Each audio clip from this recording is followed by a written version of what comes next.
안녕하세요. 여러분, 3월 29일 화요일 우리의 매일 기도에 시작하기로 하겠습니다. 우리 다 같이 사도신경 고백하겠습니다. 전능하사 천지를 만드신 하나님 아버지를 내가 믿사오니 그 외아들 우리 주 예수 그리스도를 믿사오니 이는 성령으로 잉태하사 동정녀 마리아에게 나시고 본디오 빌라도에게 고난을 받으사 십자가에 못 박혀 죽으시고 장사한 지 사흘 만에 죽은 자 가운데서 다시 살아나시니 하늘에 오르사 전능하신 하나님 우편에 앉아 계시다가 저리로서 산자와 죽은 자를 심판하러 오시리라. 성령을 믿사오며 거룩한 공여 성도가 서로 교통하는 것과 죄를 사하여 주시는 것과 몸이 다시 사는 것과 영원히 사는 것을 믿사옵나이다. 아멘. 오늘 하나님께서 저희들에게 주시는 말씀은 구약성경 잠언 11장 24절에서 25절 말씀 보시겠습니다. 잠언 11장 24, 25절 말씀 보시겠습니다. 페이지 수는 922쪽입니다. 922쪽 잠언 11장 24, 25절입니다. 다 찾으신 줄 알고 제가 봉독하겠습니다. 헛터 구제하여도 더욱 부하게 되는 일이 있나니 과도히 아껴도 가난하게 될 뿐이니라. 구제를 좋아하는 자는 풍족하여 질 것이요 남을 윤택하게 하는 자는 자기도 윤택하여 지리라. 아멘. 베푸는 자가 받을 복이라는 말씀. 베푸는 자가 받을 복.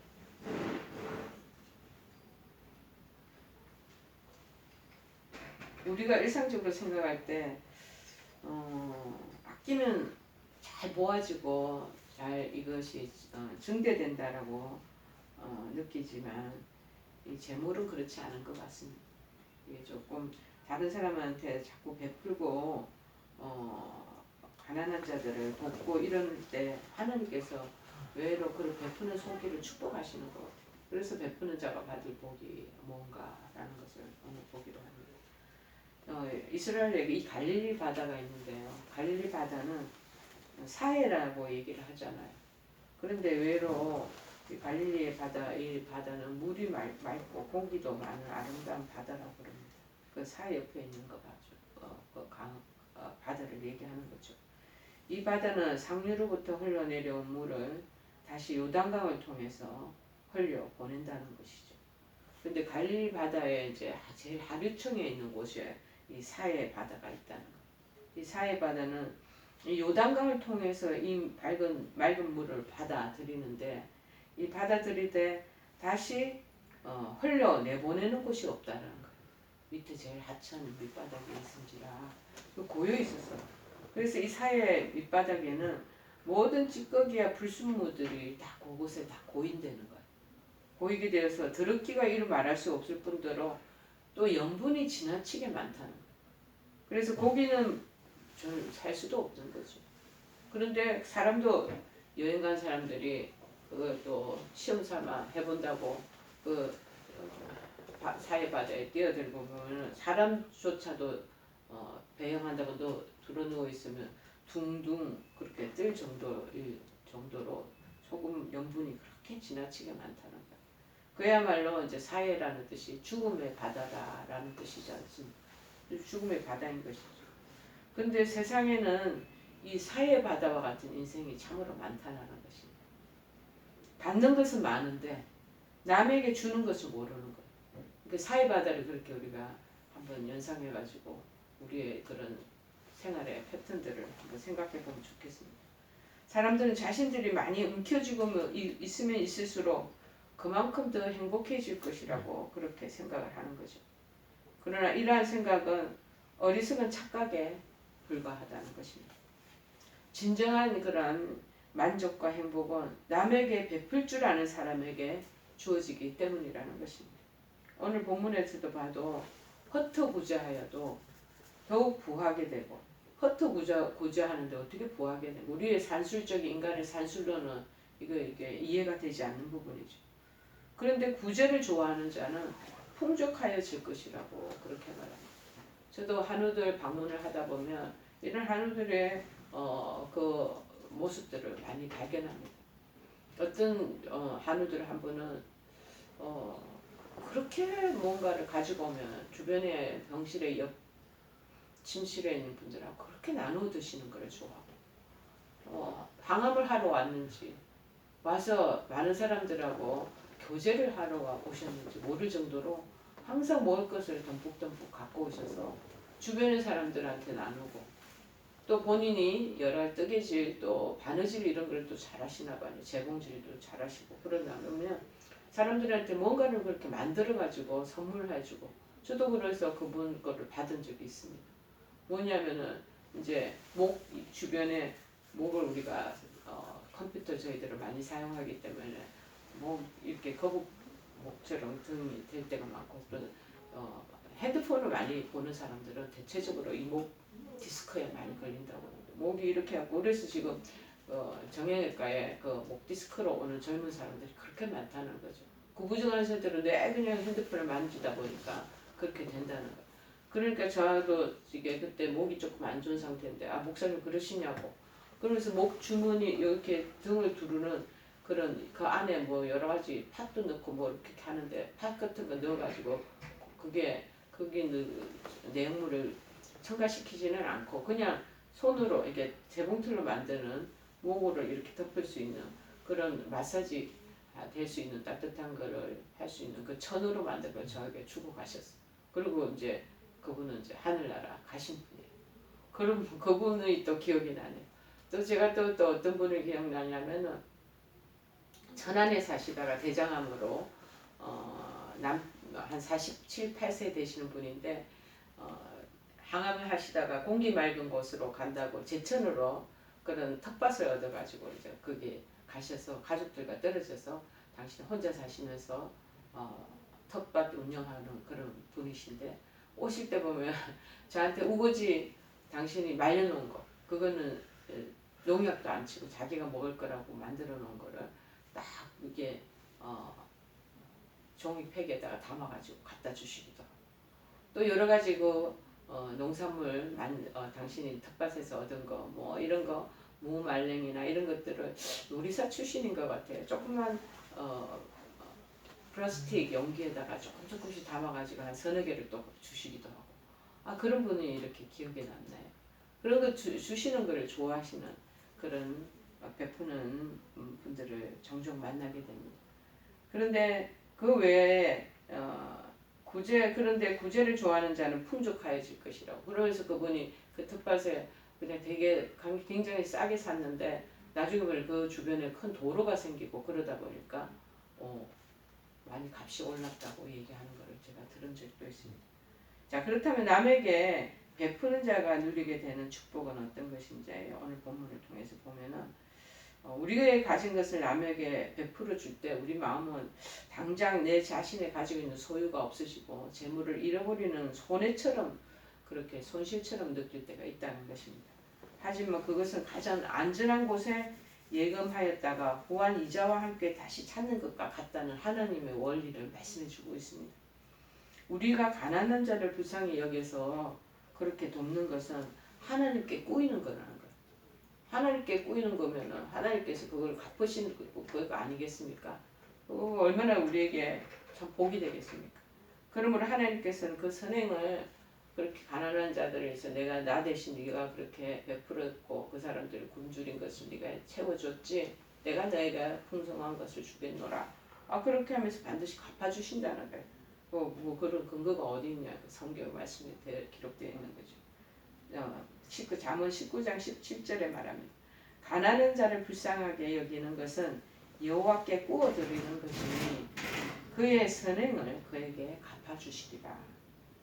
하나님께서 남에게 베푸는 자에게는 범사에 또 그 베푸는 자의 손에 하는 일마다 복을 주시어서 더욱더 풍족하게 그렇게 하신다는 것이죠. 신명기 15장 10절에도 그렇게 말씀합니다. 너는 반드시 그에게 줄 것이요. 그에게는 누구에게는 가난한 사람들에게 말하라. 줄 때는 아끼는 마음을 품지 말라. 아이고 아까워서 인색해서 달들 떠는 사람이 있어요. 이렇게 조금이라도 뭐 손실이 오면 그렇게 부들부들 인색한 마음이 있어서 그럽니다. 그렇게 하지 말라는 거예요. 이로 말미암아 네 하나님 여호와께서 내가 하는 모든 일과 내 손이 닿는 모든 일에 내게 복을 주시리라. 또한 예수님께서 남에게 베푸는 자에게는 후이되어서 누르고 흔들어 넘치도록 안겨주신다고 약속하셨습니다. 누가복음 6장 38절에 얘기하죠. 누추라. 그리하면 너에게 줄 것이니 곧 후이되어 누르고 흔들어 넘치도록 하여 너에게 안겨주리라. 너희가 헤아리는 그 헤아림으로 너희도 헤아림을 도로 받을 것이니라. 자, 그렇게 베푸는 것을 즐겨하고 좋아하는 것. 그러면 그 당대에 하나님이 그 은혜를 갚아주시지 않을 그 후대의 그 자손들에게 하나님께서 갚아주시는 것입니다. 이같이 우리가 가난하고 불쌍한 이웃에게 우리 자신의 소유를 나누어주는 거, 이거 하나님께서 기뻐하시는 이 덕행이라는 거예요. 그래서 히브리서 13장 16절에도 이렇게 말씀합니다. 오직 선을 행함과 서로 나누어 주기를 잊지 말라. 하나님의 이 같은 것을, 이 같은 제사를 기뻐하시는, 이걸 제사라고 얘기해요. 선행하는 거, 그리고 서로 나누어 주는 거, 이거 선행이라고, 이거는 제사하고, 그러니까 예배드리는 한거와 똑같다라는 거. 예배드리고 오면서 인색하게 하는 거, 그거 하나님 기뻐 안 하신다는 것이죠. 그래서 제가 사역했던 그곳에 감독님은 우스갯소리로 한 번씩 설교 시간에 얘기하던 게 있어. 시장에 가면 절대 깎지를 않는다. 그래서 주변에 이렇게 그 주변에 농수산물 시장이 있는데 생선이나 이런 데 가서 그렇게 조기를 좋아하시더라고요. 옛날에 이제 집을 찾아가 보는데 조기 종류를 드시고 그러는데 할 때 절대 안 깎고 그냥 있는 대로 하니까 그 하시는 분들이 신사라고 그렇게 그분들이 전부 다들 칭찬을 그렇게 하신다는 거예요. 어디든지 뭔가 물건을 사면 꼭 그렇게 있는 그대로 아무 말씀도 안 하시고 그대로 그 값을 다 치르고 그냥 그렇게 오신다는 이렇게 선행하시는 거를 실천하시는 그런 모습들을 늘 보기 때문에 참 지금도 떠오르게 그렇게 축복의 통로가 되어서 그 자손들이 잘 되는구나 그런 마음이 이렇게 듭니다. 둘째는 남에게 베푸는 자는 마음이 평안해집니다. 깎고 인색하게 하려면 마음이 부들부들해갖고 그래서 마음이 조급해지고 더 이게 여유가 없어져 버리는 거죠. 여러분 예수님께는 영생의 비결을 묻는 한 부자 가난에게 말합니다. 내 소유를 팔아 가난한 자들을 주라. 그리하면 하늘에서 보화가 내게 있으리라. 그리고 와서 나를 쫓으라고 말씀하셨습니다. 그러자 그 청년은 자신의 재물이 많음을 인하여 근심하며 돌아가고 말았다고 마태복음 19장 16절 하반절에는 얘기하고 있습니다. 이와 같이 자신의 재물을 사랑하며 의지하는 자는 진정한 마음의 행복을 누릴 수가 없다라는 것입니다. 도리어 재물을 잃을세라 염려와 근심 속에 늘 불안하게 마련인 것입니다. 그러나 가난한 자를 긍휼히 여기고 베풀며 사는 자에게는 그 모든 일에 풍족해 하시는 하나님의 축복과 함께 진정한 마음의 평안이 임하게 된다는 거죠. 그래서 다니엘서 4장 27절도 말합니다. 그런즉 왕이여 내가 아뢰는 것을 받으시고 공의를 행함으로 죄를 사하고 가난한 자를 긍휼히 여김으로 죄악을 사하소서. 그리하시면 왕의 평안함이 혹시 장구하리이다 하니라. 이렇게 선정을 베푸는 왕들, 그거는 왕들 스스로에게 큰 평안이 지속적으로 이루어진다는 거예요. 지금 대통령으로 당선된 이 당선인도 마찬가지예요. 오늘 아침에 뉴스를 보니까 이분이 그렇게 중소상공업자들에게 지금 피해 입은 부분들을 도와주기 위해서 여러 가지 대책들을 강구하는 거 이렇게 플랜을 얘기하는 걸 들었습니다. 그렇게 어려운 상황들을 도우려고 한다는 것이죠. 그 다음에 세 번째는 뭐냐? 남에게 베푸는 자는 하늘의 상급을 얻게 된다는 거예요. 예수님께서 말씀하시기를 한 사람이 두 주인을 섬기지 못할 것이니 혹 이를 미워하며 저를 사랑하거나 혹 이를 중히 여기며 저를 경히 여깁니다. 너희가 하나님과 재물을 겸하여 섬기지 못하느니라. 그렇게 말씀하시면서 하나님하고 재물을 겸하여 동행하면서 똑같이 섬길 수 없어. 인간은 그럴 수 없다는 걸 지금 가르쳐 주시는 거예요. 자신의 재물을 움켜쥐고 남에게 베풀려고 하지 않는 자는 온전히 주를 섬길 수 없는 것이라. 그래서 그 마음에 밤에 찾아온 어떤 부자 청년에게 이 얘기가 근심함이 돌아갔다고 얘기하죠. 이거 왜 그러냐면 우리 인간의 본성 자체가 구조 자체가 신과 하나님과 이 재물을 동시에 같이 섬길 수 없는 그런 구조를 가졌다. 그러면 재물을 쪽으로 자꾸 마음이 기울어지면 하나님한테 등한이 되고 하나님 앞에 섭섭한 마음이 있다. 그런데 하나님 쪽으로 온전히 기울어져서 하면은 재물의 부분들에 대한 그 자유함을 얻게 된다는 것이죠. 여러분. 따라서 우리가 땅의 것을 더 사랑하다가 종국적으로 보면 하늘의 그 보화와 상급을 잃고 마는 자가 될까 조심스럽다. 우리 신앙생활 할 때도 마찬가지입니다. 두 가지를 병행할 수 없어요. 한쪽에다가 힘을 실고 비중을 둬야 됩니다. 그렇지 않고 이 양쪽을 다 가져가겠다는 것은 그거는 옳은 신보가 아닙니다. 옳은 마음이 아니랍니다. 하늘의 것을 붙잡기 위해서는 땅의 것을 손을 놓아야 되는 그런 시점의 결정을 우리가 해야 된다는 것입니다. 그러므로 예수님께서는 부자가 천국에 들어가는 것이 낙타가 바늘길로 들어가는 것보다 더 어렵다. 이거는 거의 불가능하다는 거예요. 정함이 없는 덧없는 이 땅의 재물에 소망을 두고 있기 때문이라는 것입니다.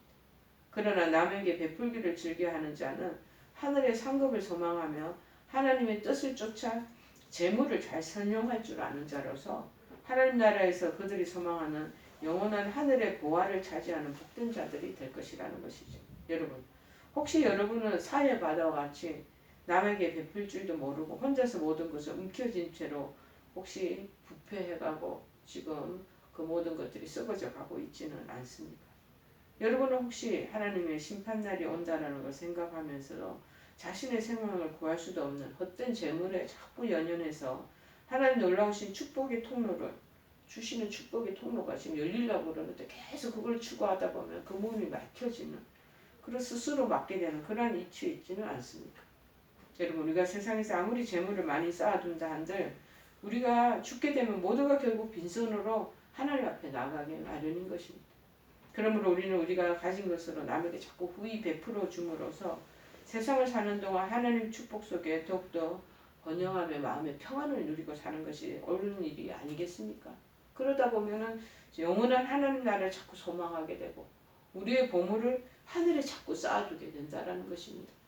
여러분, 누가복음 그래서 12장 33절에 우리에게 주시는 아주 교훈이 뼈저리게 느껴집니다. 너희는 소유를 팔아 구제하여 낡아지지 아니하는 배낭을 만들라. 곧 하늘에 둔 바 다함이 없는 보물이니 거기는 도둑도 가까이 하는 일이 없고 좀도 먹는 일이 없느니라. 하늘에 쌓아두는 보물 그 보따리를 놔둬야지 여기에 땅에 그 가죽 보따리 아무리 든실하게 만들어도 좀이 쓸고 벌레 먹어서 다 그게 부패되어 버린다는 사회바다처럼 되어버린다는 것. 오늘 주시는 우리 말씀을 잘 지혜롭게 받아들여 복된 삶을 살아가는 저와 여러분 되시기를 간절히 축원해 드립니다. 우리 찬송가 373장 찬송하시겠습니다. 고요한 바다로 저 천국 향할 때 주 내게 순풍 주시니 참 감사합니다. 큰 물결 일어나 나 쉬지 못하나 이 풍랑으로 인하여 더 빨리 갑니다. 아멘. 우리 다 같이 주기도문으로 기도를 마치겠습니다. 하늘에 계신 우리 아버지여, 이름이 거룩히 여김을 받으시오며 나라의 마옵시며 뜻이 하늘에서 이룬 것 같이 땅에서도 이루어지이다. 오늘날 우리에게 일용할 양식을 주옵시고 우리가 우리에게 죄 지은 자를 사하여 준 것 같이 우리의 죄를 사하여 주옵시고 우리를 시험에 들게 하지 마옵시고 다만 악에서 구하옵소서. 대개 나라와 권세와 영광이 아버지께 영원히 있사옵나이다. 아멘.